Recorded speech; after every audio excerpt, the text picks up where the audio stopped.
Ok. Então, voltando aqui à questão da colonização, né, inicialmente por meio da ação de particulares, né, com um sistema de capitanias hereditárias, um sistema de descentralização. Só que o sistema, pessoal, não deu certo. Muitos donatários não vieram para cá, vieram, mas tinham poucos recursos, não conseguiram enfrentar a resistência dos índios. Então o sistema, de uma forma geral, acabou fracassando do jeito que ele foi inicialmente estruturado. Quer dizer, deixando a iniciativa da colonização nas mãos dos donatários.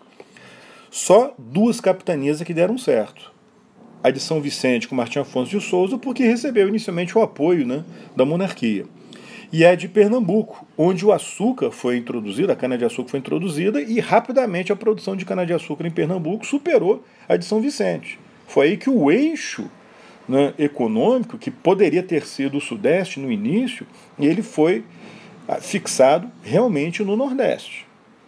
Mas era necessário que o governo português tomasse alguma atitude para melhor coordenar e estimular a colonização.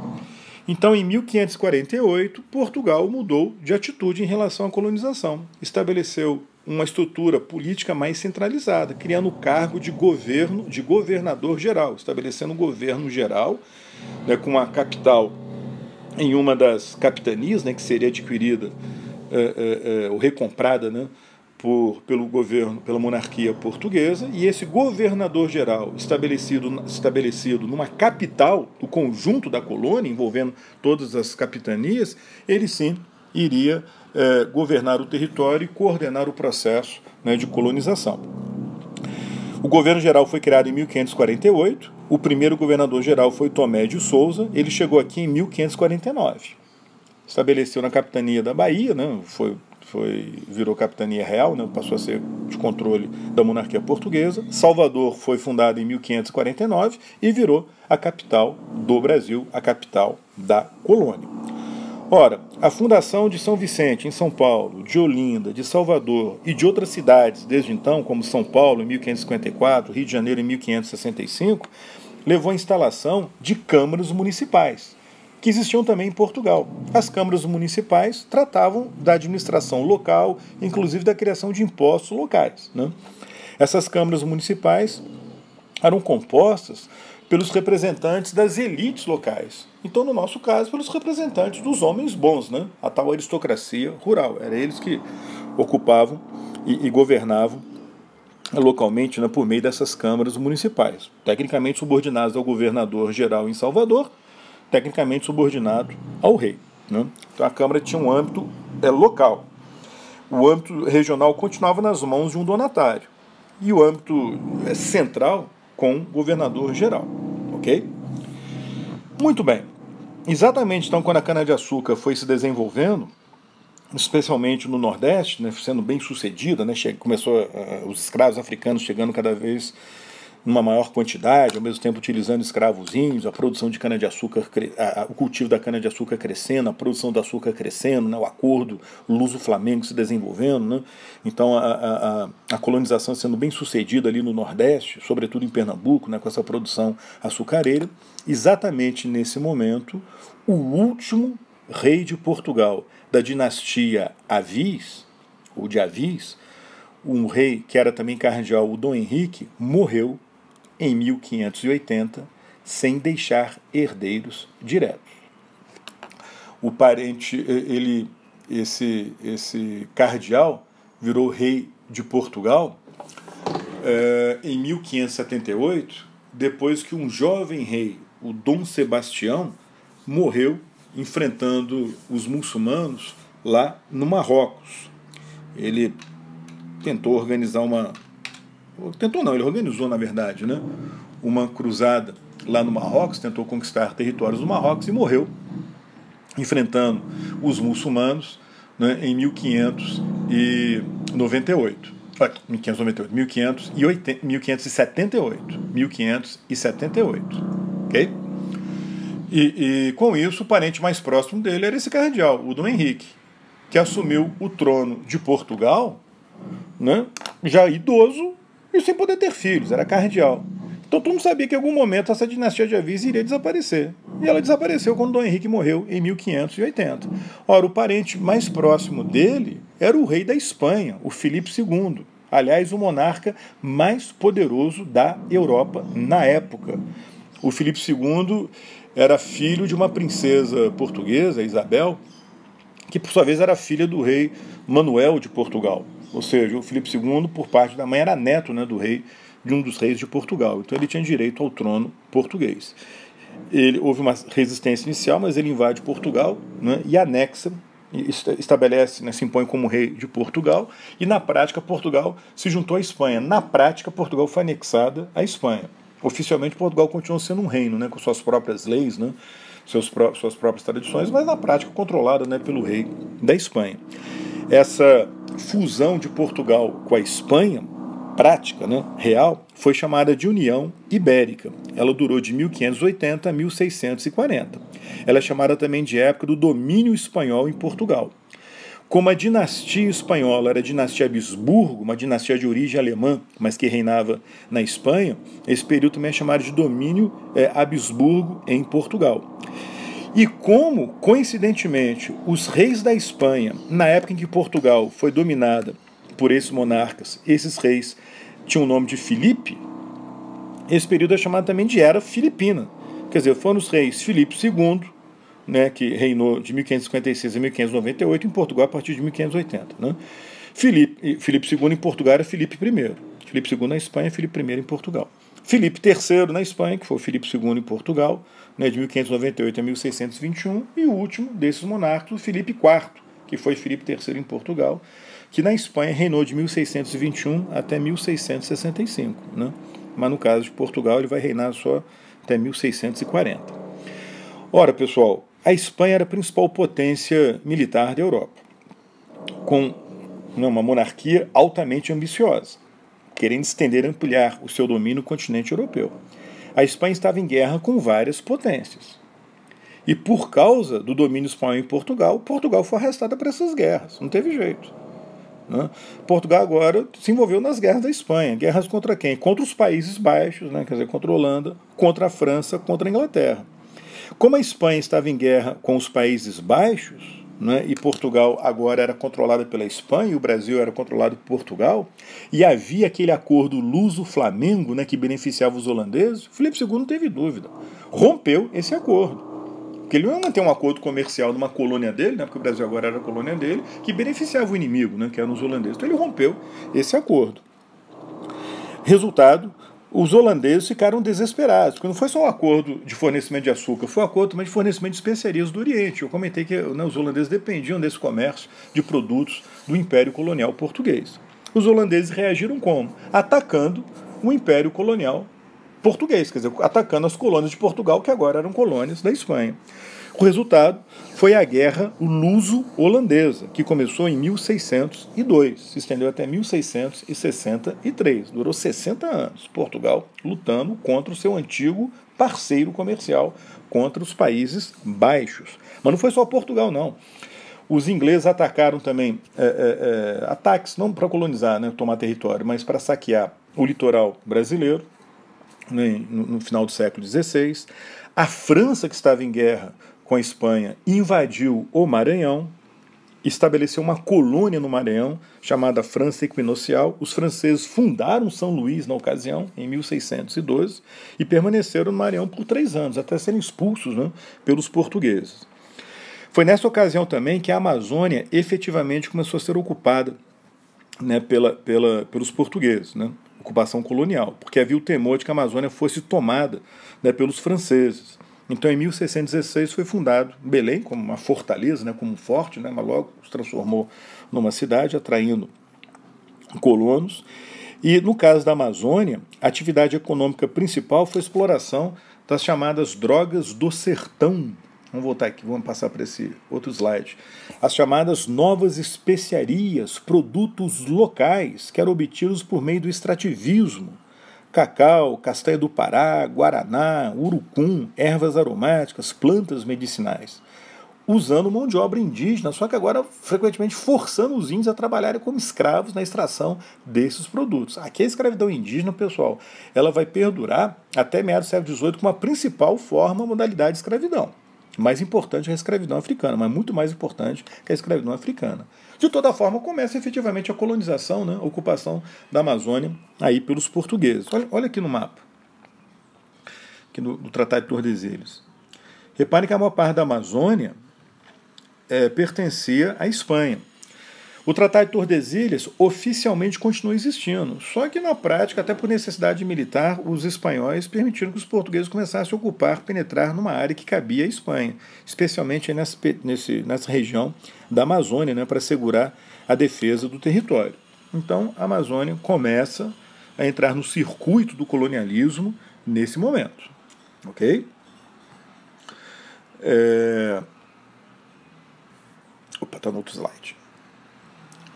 Agora, na ocasião da União Ibérica, a invasão estrangeira, né, mais famosa que ocorreu no Brasil colonial, sem dúvida foi a dos holandeses, os antigos parceiros comerciais, né, econômicos, né, de Portugal.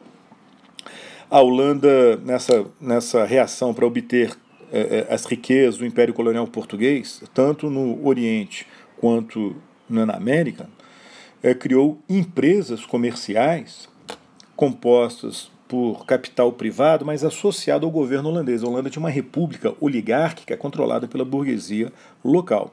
As empresas foram chamadas de companhias. A Companhia das Índias Orientais, encarregada de atuar na Ásia, e a Companhia das Índias Ocidentais, encarregada de atuar no Atlântico, na América e no litoral, na costa atlântica da África.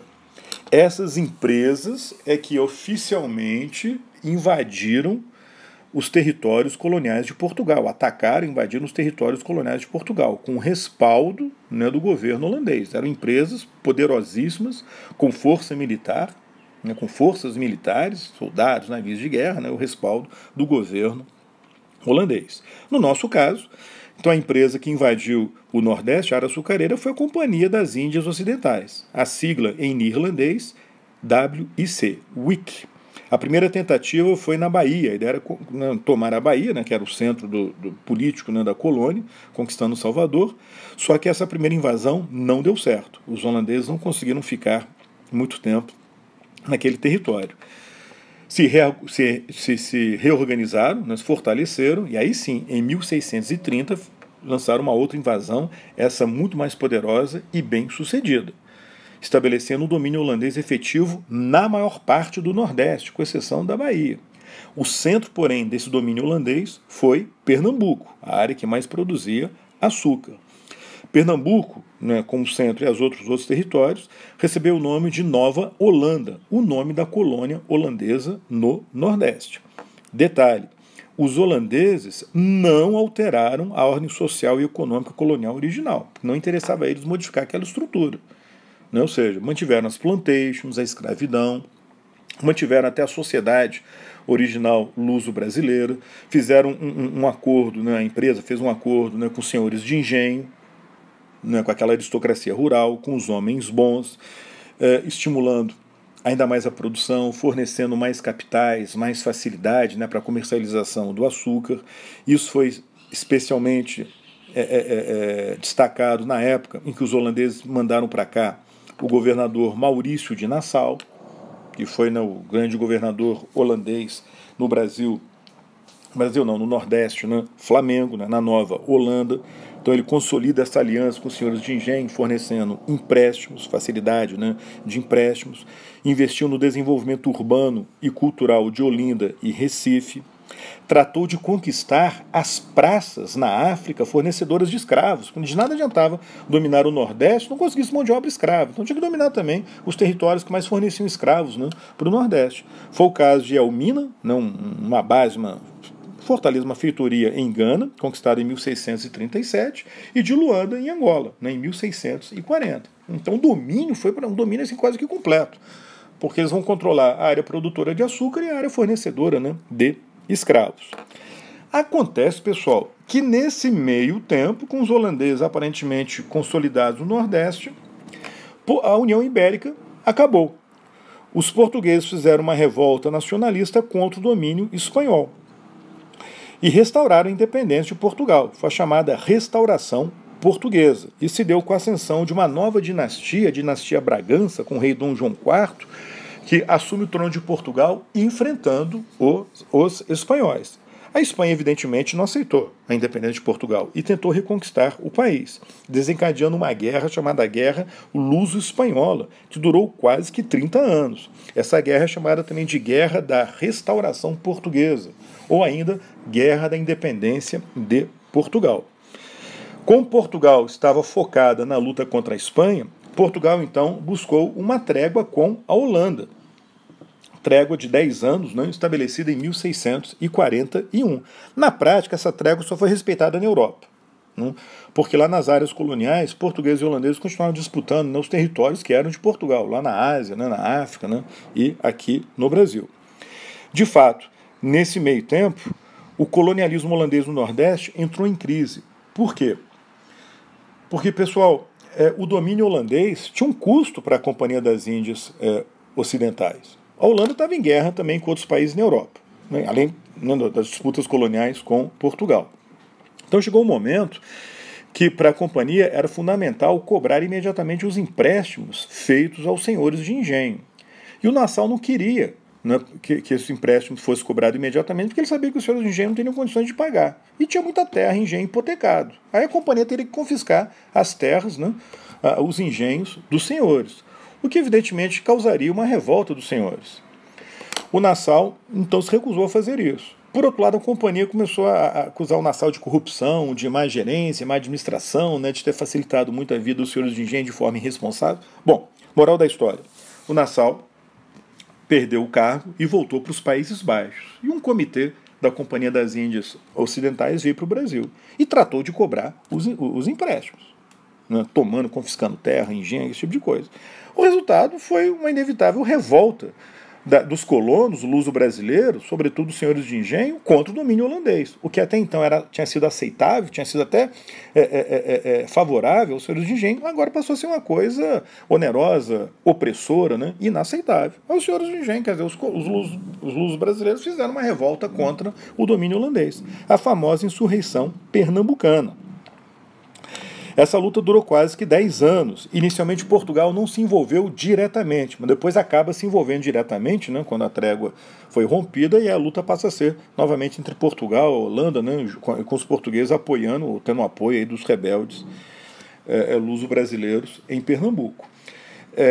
Um momento importante também nessa guerra foi que os luso-brasileiros, os colonos do Rio de Janeiro, né, sob a direção do governador Salvador de Sá, lá no Rio de Janeiro, eles é que atacam os holandeses na África e reconquistam Luanda, em Angola.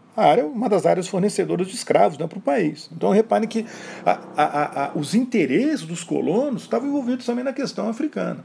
A Luanda é reconquistada, né, nesse momento aí, né, em nome de Portugal, em nome dos portugueses, né, que esses luso-brasileiros reconquistaram Luanda, né, acabaram reconquistando, na verdade, Angola, e em 1654 os holandeses foram expulsos do Nordeste. A guerra, porém, não terminou. Nesse meio tempo, entretanto, Portugal assinou um acordo, uma aliança com a Inglaterra. Esse tratado entre Portugal e Inglaterra, de junho de 61, se deu por meio do casamento da princesa portuguesa Catarina de Bragança com o rei da Inglaterra, Carlos II Stuart. Esse casamento, seguido então de uma aliança, assegurou a Portugal o auxílio militar inglês.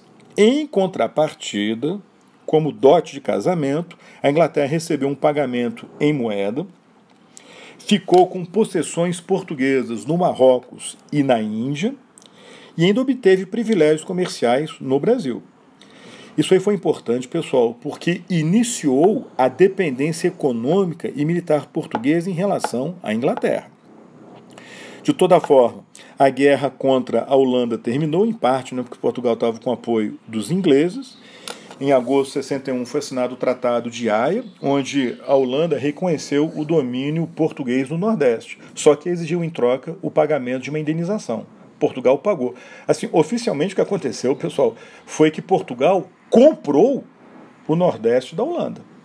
Comprou a Nova Holanda, né? Os holandeses, embora na prática Portugal estivesse já controlando o território. É que os portugueses estavam com medo de uma nova invasão holandesa, e mesmo com o apoio da Inglaterra, não dá conta da invasão e tal. E o acordo final de paz foi em 63, quando aí Portugal confirmou a perda das suas principais colônias e feitorias na Ásia. Ou seja, Portugal passou a depender cada vez mais, né, do Brasil. E em 68 acabou a guerra contra a Espanha. Com a assinatura do Tratado de Lisboa, a Espanha reconheceu definitivamente a independência de Portugal. Então, aparentemente, agora a situação estava segura para Portugal. Acabou a guerra com a Holanda, acabou a guerra com a Espanha, Portugal tinha recuperado efetivamente o Nordeste, a zona açucareira, e tinha agora uma aliança com a Inglaterra. Só aparentemente as coisas favoreciam Portugal, porque na verdade o colonialismo português entrou em crise no século XVII. Crise que eu vou comentar na próxima filmagem. Ok? Até lá.